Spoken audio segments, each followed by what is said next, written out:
আমাদের প্রাণের দাবি, এই সত্য কথাগুলো তার পর্যন্ত পৌঁছে দিচ্ছে না। ওই কোটায় যারা আজকে ঊর্ধ্বতন কর্মকর্তা হয়েছেন, তারা আমাদের প্রাণের দাবিগুলো তার পর্যন্ত পৌঁছে দিচ্ছেন না।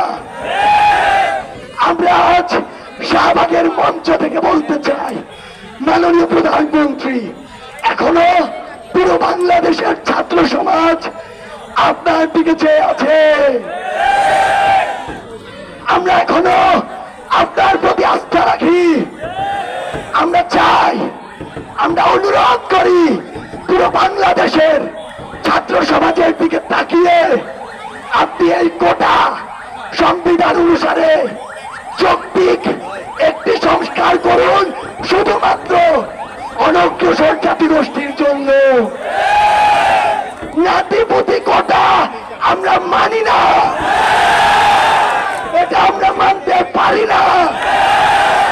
56% কোনদিন কোটা হতে পারে না, কোটা কোনদিন অর্ধেকের বেশি হতে পারে না।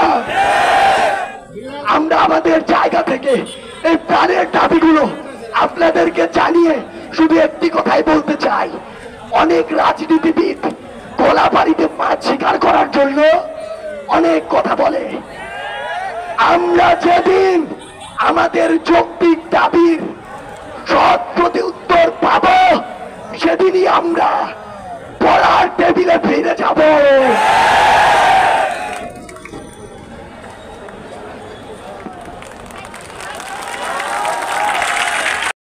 থেকে নেতা হতে আসছে, তাদের কর্ণকুহুরে পৌঁছাই দিতে চাই। আজকে যদি দাবি মেনে নেওয়া হয়, আপনি আর আমাদেরকে আর কোন আন্দোলনে দেখবেন না। আমরা টেবিল থেকে এসেছি, আমরা টেবিলে ফিরে যেতে চাই। আমাদের আগামীকাল থেকে, এতদিন পর্যন্ত আমাদের 4 দফা দাবি ছিল, আগামীকাল থেকে আমাদের 1 দফা দাবিতে সারা বাংলাদেশে কার্যক্রম হবে। আমাদের দাবিটি হচ্ছে, শব্দ চয়ন মনোযোগ দিয়ে শুনুন, সকল গ্রেডে অযৌক্তিক ও বৈষম্যমূলক কোটা বাতিল করে সংবিধানে উল্লিখিত অনগ্রসর গোষ্ঠীর জন্য কোটাকে ন্যূনতম পর্যায়ে এনে সংসদে আইন পাশ করে কোটা পদ্ধতিকে সংস্কার করতে হবে। পুনরাবৃত্তি করছি, সকল গ্রেডে অযৌক্তিক ও বৈষম্যমূলক কোটা বাতিল করে, পুনরাবৃত্তি করছি, সকল গ্রেড, শুধু প্রথম এবং দ্বিতীয় শ্রেণীরা, সকল গ্রেডে যত ধরনের অযৌক্তিক ও বৈষম্যমূলক নাতিপুতি সহ যে কোটাগুলোকে আমরা সেগুলোকে অযৌক্তিক কোটা বলে মনে করছি। পোষ্য বলতে পশু পাখিকে বুঝায়, বাসার গরু ছাগলকে পোষ্য বলা হয়, আমরা পোষ্য কোটাকে বুঝাচ্ছি।